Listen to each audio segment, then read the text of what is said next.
True war encounters. Jake McNiece, the shoe. The bridge that wouldn't wait.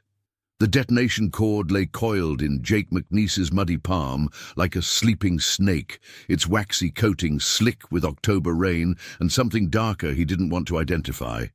40 yards of primer cord, barely enough to reach from his firing position to the stone bridge that carried the main road toward Eindhoven. In the grey Dutch dawn, he could see German motorcycle patrols probing the far approaches, their engines puttering like distant wasps. "Sarge, that cord's looking mighty short from here," Private Kowalski whispered, crawling up beside McNiece in the crater they'd scraped behind the shattered farm cart. The young paratrooper's face was streaked with canal mud, his eyes hollow from 3 days of fighting scattered actions since their stick had been blown off course during the market garden drop. McNiece didn't answer immediately. He was studying the bridge's central span, calculating angles and blast patterns the way other men might work arithmetic. The stone arch looked solid enough to stop a Panzer IV, but he knew that every bridge had a spine, one critical joint where the right charge, properly placed, could drop the whole structure into the canal. The problem was getting close enough to set it. "Crawford's been on the radio again," Kowalski continued, his voice carrying the particular strain that came from too many close calls. "Says British armor's still hours out, maybe longer." The mission had started simple enough, like most of the disasters McNiece had lived through. Drop into the Dutch countryside, secure key crossings, link up with XXX Corps pushing north from the Belgian border. But Market Garden had scattered the 101st across flooded polders and narrow causeways, leaving isolated squads to hold ground that should have been defended by full companies. McNiece's demolition team had been assigned to this bridge as a backup. If the British tanks arrived on schedule, keep it intact. If German counterattacks came first, blow it to pieces. Now, watching enemy patrols multiply in the distance, McNiece suspected the decision wouldn't wait for anyone's convenience. "Where's the rest of the squad?" he asked, still not taking his eyes off the bridge. "Ragsman and Henderson are covering the north approach. Maddox is trying to raise battalion on the radio. The others—" Kowalski's voice trailed off, and McNiece knew better than to press. 3 days of scattered fighting had whittled down units across the sector. Men disappeared into the maze of canals and flooded fields, and sometimes you never learned whether they'd been killed, captured, or just cut off from communications. McNiece fingered the detonation cord, feeling its weight.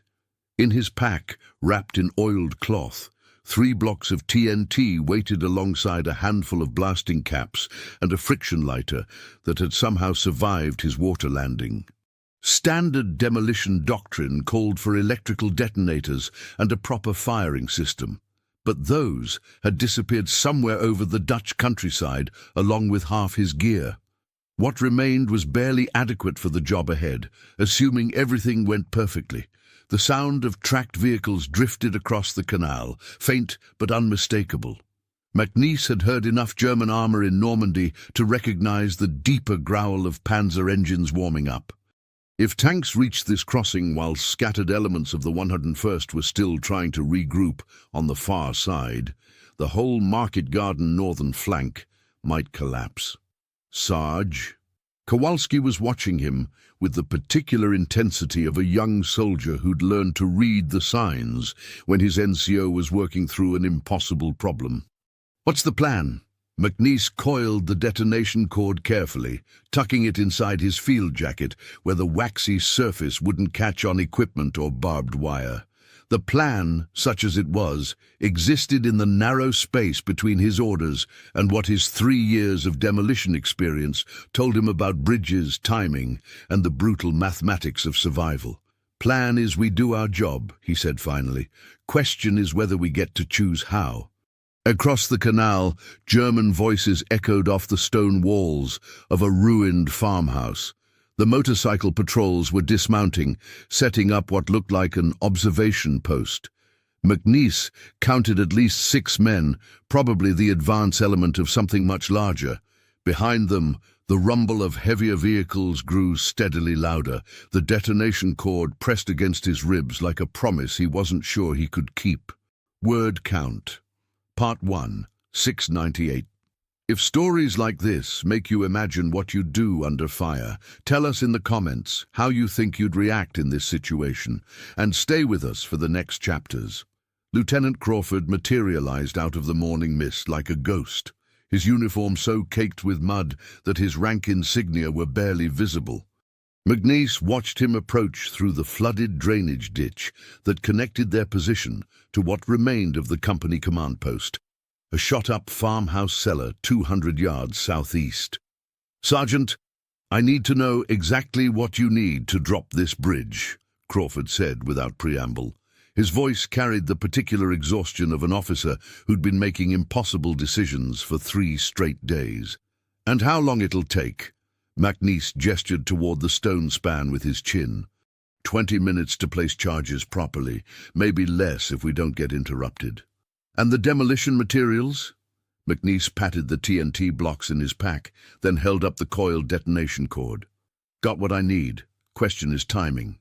You want this bridge intact for the British, or in pieces before the Germans bring up their armor?" Crawford pulled out a soggy map, its pencil marks bleeding into grey smudges. "Latest word from Division is XXX Corps is running 6 hours behind schedule. Maybe more.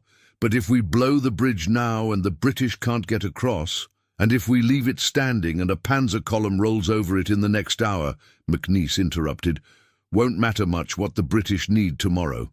From their position in the crater, Kowalski watched the exchange with the focused attention of a private who'd learned that his survival often depended on arguments between sergeants and lieutenants. The young paratrooper had been with McNiece since the Normandy drops, long enough to recognize when his demolition NCO was calculating blast patterns and casualty probabilities with the cold precision of a man who'd blown too many bridges. "I can hear tank engines," Kowalski offered quietly. "Getting closer." Crawford checked his watch, a gesture that struck McNiece as oddly formal under the circumstances. The lieutenant was a decent officer, better than some they'd served under, but he carried the particular burden of command in an operation that had scattered his men across miles of unfamiliar terrain. Every decision meant gambling with lives he was responsible for. "Division wants us to hold this position until relieved," Crawford said finally.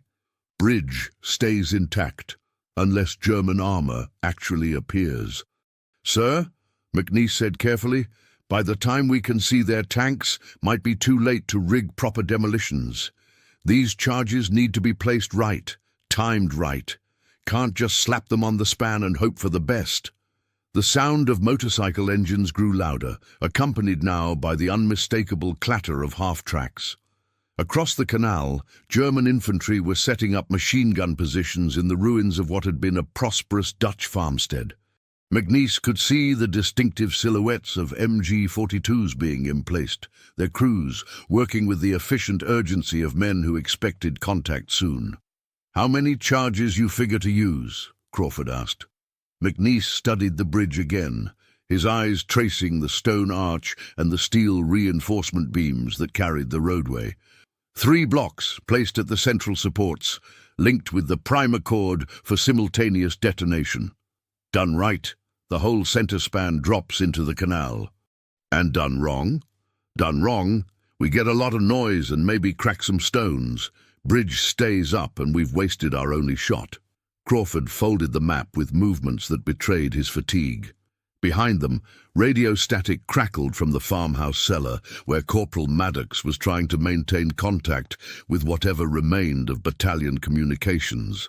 The news, when it came, was rarely encouraging. Market Garden was turning into a series of isolated actions, scattered units holding crossroads and bridges with whatever men and equipment they could scrape together. "I need 30 minutes, Crawford said. 30 minutes to see if we get clearer orders from Division, or if the situation changes." McNiece looked at the detonation cord in his hands, then at the German positions multiplying across the canal. 30 minutes in airborne time could stretch like hours, or compress into seconds when enemy armor appeared on the horizon. He'd learned in Normandy that the gap between orders and reality was often measured in split-second decisions made by NCOs who couldn't wait for permission. 30 minutes, he agreed, but I'm moving closer to the bridge. When the time comes, I want to be ready. Crawford nodded and began working his way back toward the command post. McNiece watched him go, then turned to Kowalski. The young paratrooper was cleaning his Thompson submachine gun with the methodical attention of a soldier who'd learned that functioning weapons mattered more than clean uniforms. "Think he'll give the order in time?" Kowalski asked. McNiece coiled the detonation cord again, testing its flexibility in the cold Dutch air. "Think we better be ready either way." Word count. Part 2.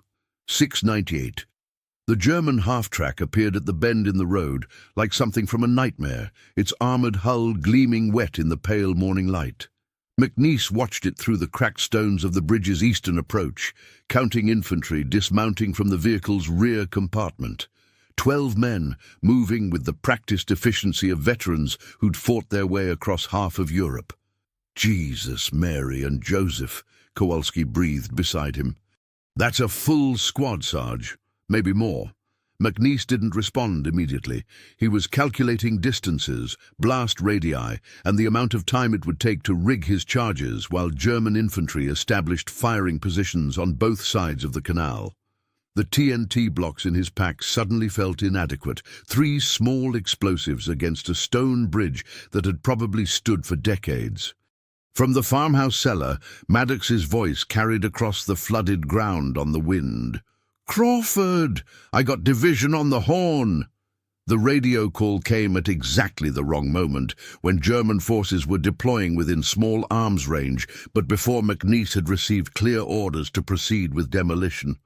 In the gap between reconnaissance and attack, decisions made by individual soldiers often determined whether units survived or disappeared into the casualty reports that filtered back to headquarters days later. "Sarge," Kowalski whispered, "what if Crawford orders us to pull back?" McNiece studied the bridge's central span, his experienced eye tracing the load-bearing elements that would need to be severed simultaneously. The detonation cord in his jacket felt warm against his chest, heated by his body through 3 hours of careful movement and position changes. He'd rigged demolitions under fire in Normandy, but always with proper equipment and clear objectives. This felt different, improvised, desperate, balanced on the edge of catastrophe. "If he orders withdrawal, we withdraw," McNiece said carefully. "But someone's got to stay long enough to blow this thing properly." The German squad was spreading out along the canal bank, their movements suggesting preparation for a deliberate assault rather than simple reconnaissance. McNiece could see the bulky silhouette of a Panzerschreck anti-tank weapon and what looked like a heavy machine gun being positioned in the ruins of the farmhouse. Enemy forces were clearly planning to secure the bridge intact, probably as a crossing point for the armor whose engines still rumbled somewhere beyond the tree line. "Think they know we're here?" Kowalski asked. "They know somebody's here. Question is whether they think it's worth the trouble to dig us out." Lieutenant Crawford appeared at the edge of their position, moving in the careful crouch of an officer who'd learned to present minimal targets. His face carried the particular tension of a man who'd just received conflicting orders from higher headquarters. "Division says British armor is definitely delayed," Crawford said without preamble. "Maybe 8 hours, maybe more. But they want us to hold all river crossings until further notice." "And if the Germans bring up tanks?" McNiece asked. "Then we're authorized to deny the crossing, but not before we see actual armor."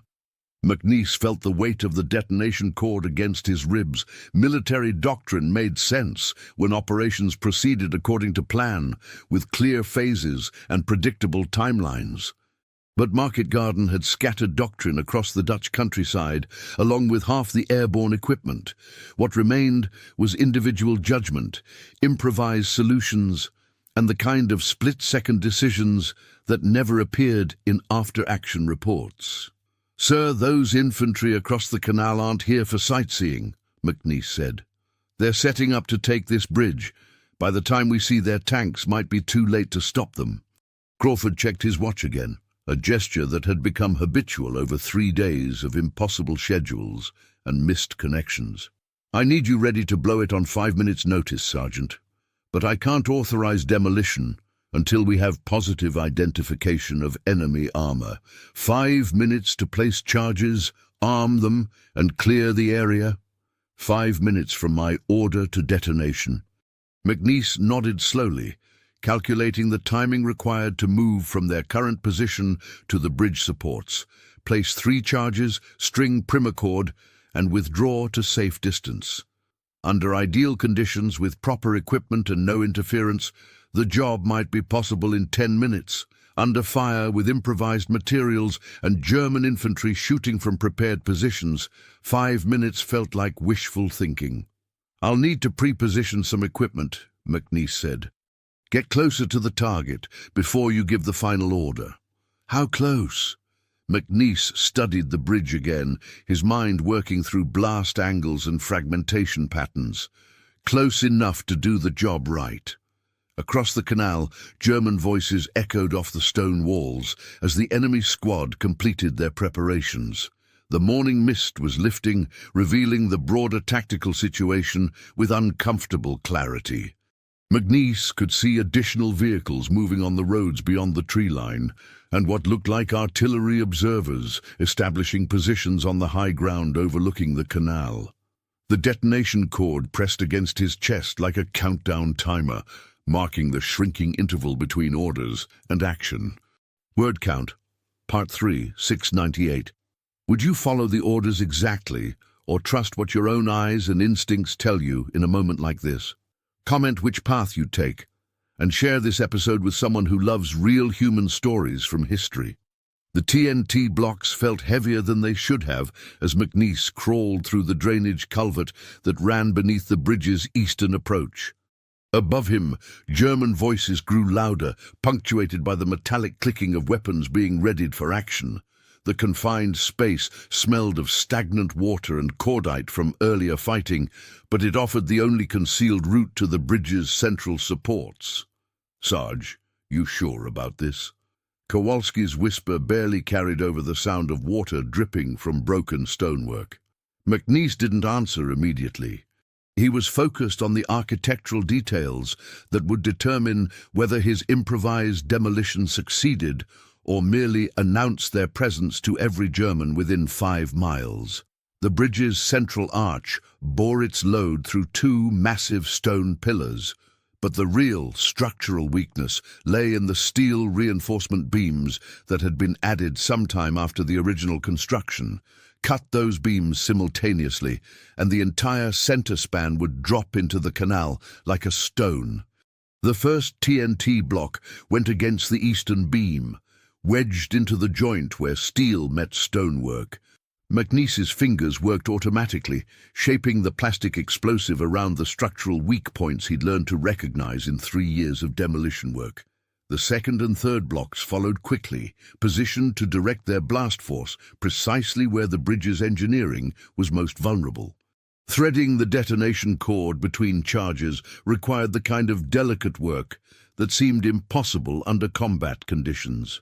The waxy primer cord had to be secured at exact intervals, with enough slack to prevent premature detonation, but insufficient length to waste precious seconds during the final withdrawal. McNiece's hands moved with practiced precision, but sweat beaded on his forehead despite the October chill.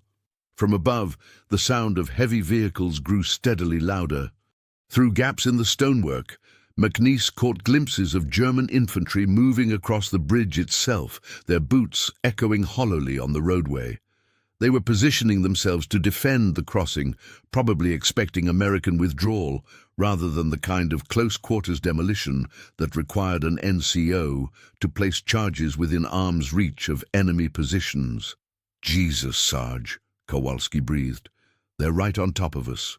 McNiece secured the last connection and began unreeling the detonation cord toward their withdrawal route. 40 yards of primer cord, measured precisely to reach from the charges to a firing position behind the stone wall where Ragsman and Henderson were providing overwatch. The mathematics were simple: light the cord, count 30 seconds for the flame to travel its length, then pray that 3 blocks of TNT would do what engineering textbooks promised. The sound that changed everything was subtle at first, the deep growl of tank engines warming up, still distant but unmistakably moving toward the canal. McNiece paused in his work, listening to the mechanical symphony that every airborne soldier had learned to fear. Panzer IVs, probably an entire platoon, approaching from the north along the main road. "Crawford's going to want to know about those tanks," Kowalski whispered. "Crawford's going to find out soon enough," McNiece replied, testing the final connection between primer cord and primer. "Question is whether we wait for his order or trust what our ears are telling us." The German voices above grew more animated, suggesting that enemy forces had also heard the approaching armor. Through cracks in the stonework, McNiece could see infantry moving with increased urgency, establishing firing positions that would cover both the bridge approaches and the canal banks. They were clearly expecting contact, but their positions suggested they believed the threat would come from American forces trying to reach the crossing, rather than demolition charges already in place beneath their feet. McNiece began working his way back through the culvert, paying out detonation cord as he moved. The primer cord felt alive in his hands, its waxy surface warm from contact with his body heat. Behind him, the TNT blocks waited in perfect position. 3 small packages of explosive that would either save scattered elements of the 101st or announce their presence to every German unit within miles. "Sarge!" Kowalski's voice carried a new urgency. "I can see the lead tank." McNiece twisted around in the confined space, following Kowalski's line of sight through a gap in the stonework. A Panzer IV was emerging from the tree line 800 yards north, its angular turret swiveling to cover the approaches as it advanced. Behind it, McNiece could see the shapes of additional vehicles, a full armored column moving with the confidence of forces that expected to cross unopposed. The detonation cord in his hands suddenly felt like the only thing standing between scattered American paratroopers and German armor that could roll south toward Eindhoven without significant opposition.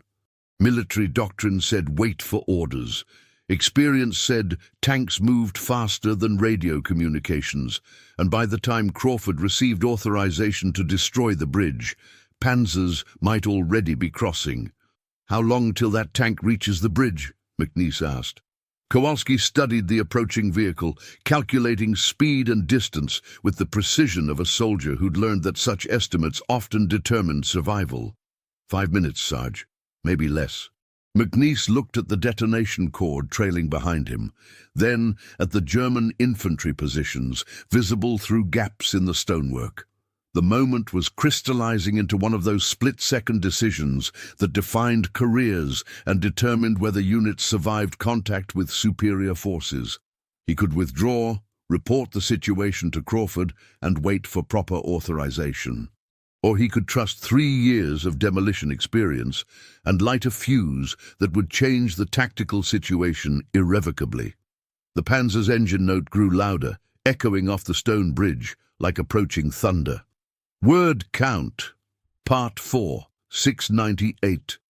The friction lighter clicked 3 times before producing a flame, and in that brief eternity, McNiece felt every mistake he'd ever made in 3 years of demolition work crowd into his consciousness. The scorched thumb from a premature detonation in Normandy. The bridge in Carentan that had required 2 attempts because he'd miscalculated the primer cord length. The near miss with friendly fire when a TNT block had shifted during transport and nearly taken out half his squad. Now, crouched in a drainage culvert with German infantry boots echoing directly overhead, he held a small flame to the end of 40 yards of detonation cord and wondered if he was about to save his unit or destroy it. "Sarge, Crawford's on the radio," Kowalski whispered urgently. "Wants to know your status." McNiece touched the flame to the primer cord and watched it catch with a small hiss that seemed deafeningly loud in the confined space. The fuse began its inexorable journey toward 3 blocks of TNT, burning at precisely the rate his training had promised. Assuming the cord hadn't been damaged during their movement, assuming moisture hadn't penetrated the waxy coating, assuming German infantry wouldn't notice the thin line of smoke rising from beneath their positions. "Tell Crawford the bridge is going down in 30 seconds, McNiece said, already beginning his withdrawal. "And tell him to get everyone clear of the blast area." The next 25 seconds stretched like hours. McNiece and Kowalski crawled through the culvert as fast as the confined space allowed, following the burning fuse toward their improvised firing position behind the stone wall. Above them, German voices grew more agitated, suggesting that someone had finally noticed the smoke or detected the acrid smell of burning primer cord. They emerged from the culvert just as small arms fire erupted from the German positions, muzzle flashes flickering in the morning mist like deadly fireflies. The enemy had spotted their movement, but hadn't yet identified the true threat lying beneath the bridge's central span.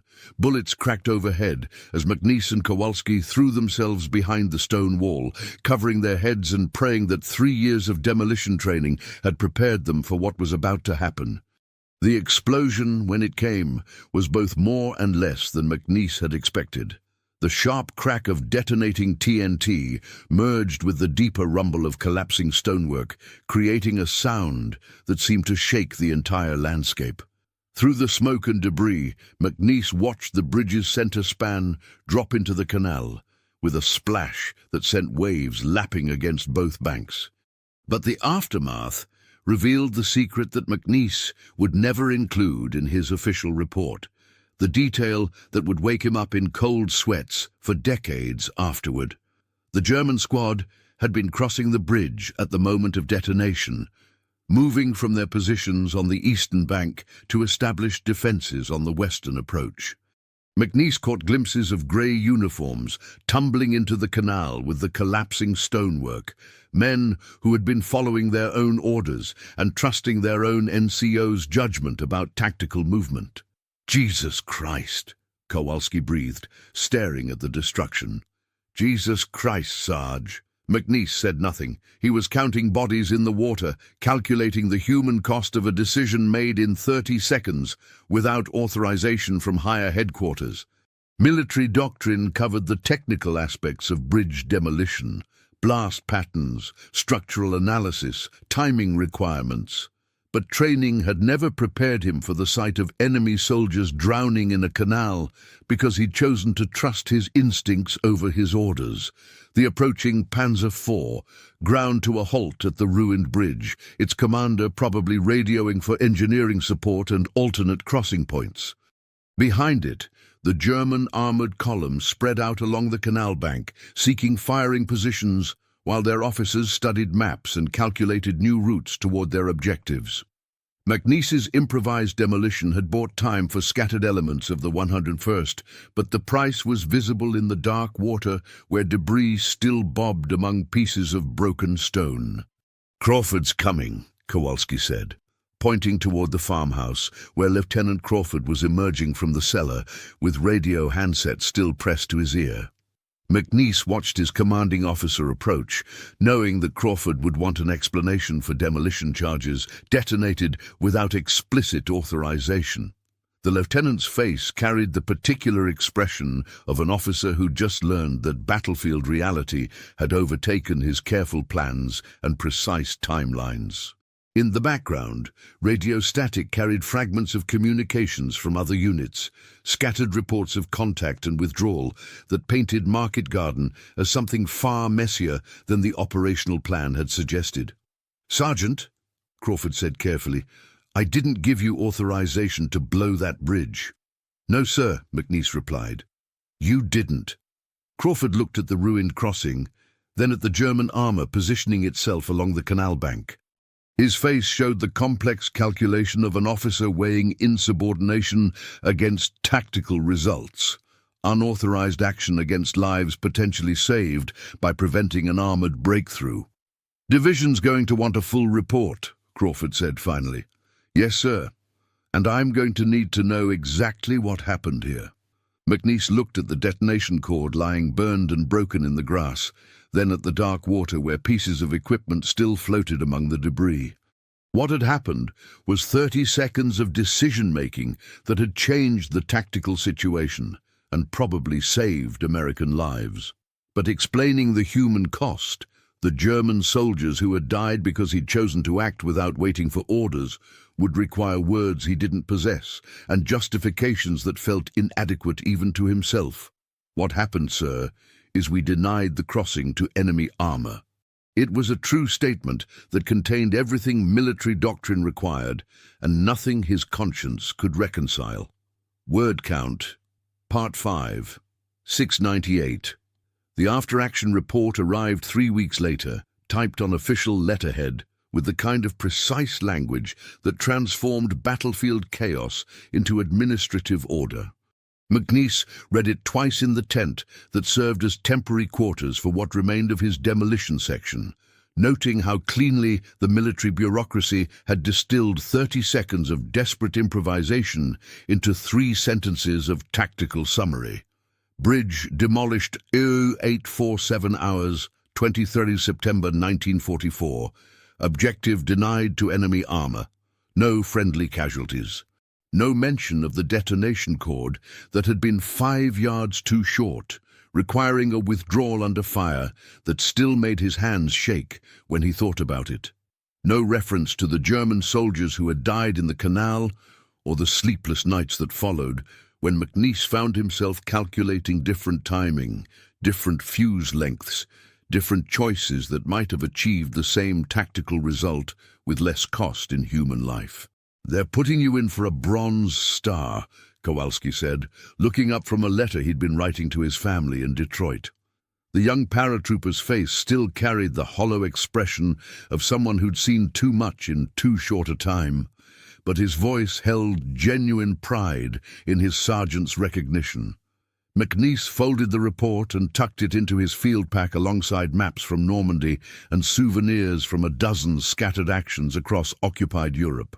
The medal would join others in a small collection that meant less than the faces of men who'd followed him through hedgerows and across canals because they trusted his ability to improvise solutions when official plans collapsed. "Bronze Star's nice," McNiece said carefully, "but what matters is we got everyone home." Outside their tent, the sounds of Market Garden's aftermath continued. Trucks moving replacement equipment forward, medics sorting casualties, radio operators trying to re-establish contact with scattered units. The operation had achieved some objectives and failed others, depending on which staff officer wrote the summary and which timeline they chose to emphasize. But for McNiece, the measurement was simpler. His squad had survived contact with superior forces, and the bridge had stayed down long enough to matter. 2 months later, in a different tent near different coordinates, McNiece found himself training replacements on demolition procedures. Young paratroopers who'd volunteered for airborne service but had never seen a bridge collapse under their charges, never felt the ground shake from TNT properly placed and precisely timed. He taught them the technical aspects, blast patterns, fuse calculations, safety distances, but found himself struggling to explain the moments when doctrine fell apart and individual judgment determined survival. "Sarge," one of the replacements asked, "how do you know when to follow orders and when to make your own call?" McNiece looked at the detonation cord in his hands, identical to the one that had connected 3 TNT blocks to 30 seconds of decision-making that still echoed in his conscience. The question had no clean answer, no formula that transformed battlefield uncertainty into clear moral guidelines. "You follow orders when they make sense," he said finally. "And when they don't make sense, you do what keeps your men alive and completes the mission. Sometimes those are the same thing, sometimes they're not." The replacement nodded with the earnest attention of someone who thought experience could be transmitted through explanation. McNiece envied that confidence, remembering his own certainty before Normandy had taught him that courage and competence were often insufficient preparation for the choices combat required.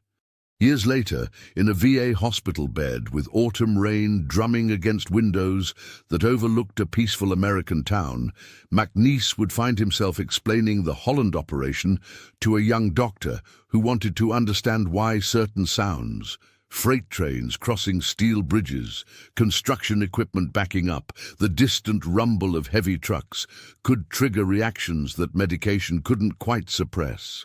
The thing about demolition work, McNiece would say, staring at ceiling tiles that reminded him of nothing in particular, is that you get one chance to do it right. And if you guess wrong about timing or placement or when to light the fuse, people die. Sometimes your people, sometimes their people, but always someone who was just following orders and trusting their sergeant to make the right call. The doctor would nod and make notes in a file that would eventually become part of a larger study on combat stress reactions in airborne veterans. But the clinical language would miss the essential weight of carrying memories that official reports had compressed into tactical summaries. The Bronze Star citation mentioned exceptional courage and devotion to duty under enemy fire. It never mentioned the German voices that had stopped abruptly when the bridge collapsed, or the way water had looked when debris settled and the canal ran clear again. In his final years, when grandchildren asked about the war and what it felt like to be a hero, McNiece would touch the small collection of medals in their frame and try to explain the difference between legend and memory. The stories they'd heard emphasized courage, sacrifice, and clear victories against obvious enemies. The stories he carried emphasized the weight of decisions made in 30 seconds without adequate information and the decades required to understand their true cost. The detonation cord had burned clean that morning in Holland, connecting 3 blocks of TNT to a moment that changed tactical maps and saved American lives.